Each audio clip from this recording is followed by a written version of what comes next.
इंकलाब जिंदाबाद जिंदाबाद जिंदाबाद। आरक्षण पे हमला नहीं सहेंगे।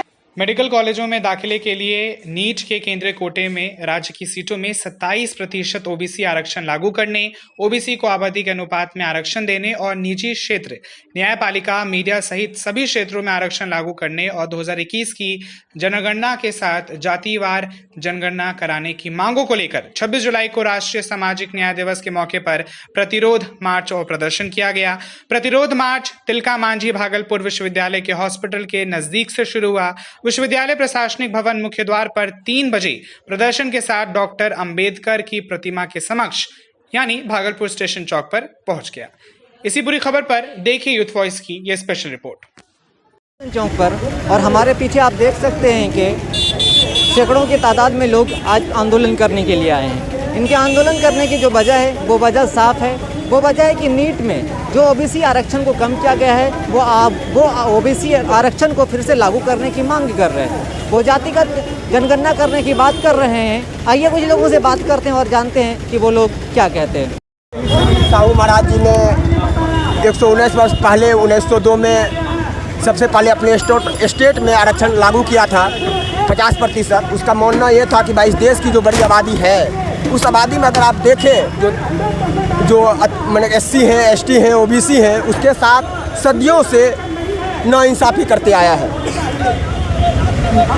भारत में आज़ादी के बाद 90 में 7 अगस्त 1990 में ओबीसी का आरक्षण लागू होता है। की मांग है कि जो ओबीसी का जो 27% जो आरक्षण है, जो 27% आरक्षण जो उन्हें जो मिला हुआ है, उसके तहत जो नीट का जो एग्ज़ाम होता है मेडिकल में प्रवेश के लिए जो परीक्षा होती है, उस परीक्षा में वर्तमान सरकार ने जो है 3-4 सालों से जो है ओबीसी को मतलब रोक रखा है कि उनका जो 27% आरक्षण का जो सीमा है वो उसे मतलब उसका लाभ उन्हें नहीं दे रही है। तो हम लोगों की सरकार से मांग है कि अविलंब जो है उस 27% आरक्षण को क्या करे, वो लागू करे और हर एक राज्य में जो राज्य के हिसाब से भी और अपने हिसाब से भी वो उस चीज़ को वो लागू कर करके उसमें जो है जो भी छात्र जो है जो ओबीसी कैटेगरी के जो छात्र हैं उसको उसका लाभ देने का वो काम करे।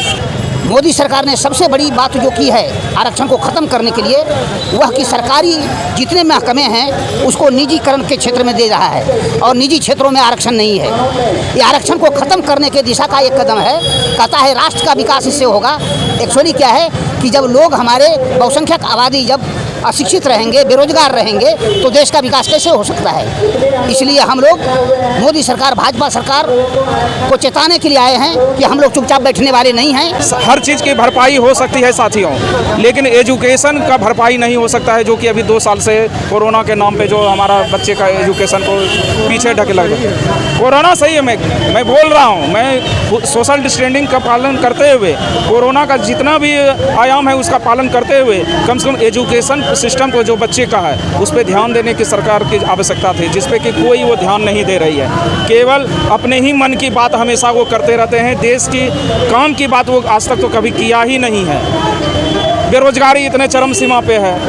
आपका ये शिक्षा का व्यापारीकरण होते जा रहा है। अभी ट्रेन की स्थिति देख लीजिए, जो 10 रुपया में टिकट लोग गरीब सब लेते थे उसका आज 30 रुपया हो गया है। तो सारा ये तो हम लोग ये SC ST OBC मूल निवासी बहुजन समाज को जगाने का काम कर रहे हैं, ताकि ये जो मनुवादी सरकार है, भ्रष्टाचारी सरकार है और ये RSS के जरिए जो विचारधारा पे जो सरकार चल रही है, जो ये देश के तमाम संस्कृति को बनाए हुए, जो यहाँ के गंगा जमुना तहजीब से जो हमारे सारे जाति धर्म के लोग रहते हैं, हिंदू मुस्लिम सिख ईसाई आपस में भाई भाई, ये सारे को जाति के नाम पे, धर्म के नाम पे तोड़ के सारे देश को ये तहस नहस कर रहा है। इसलिए हम लोग मूल निवासी बहुजन समाज जग चुके हैं और भी लोगों को जगा रहे हैं। तो आपने देखा कि लोगों ने किस तरीके से अपनी बात रखी और उन्होंने सरकार के प्रति अपनी नाराज़गी जताई।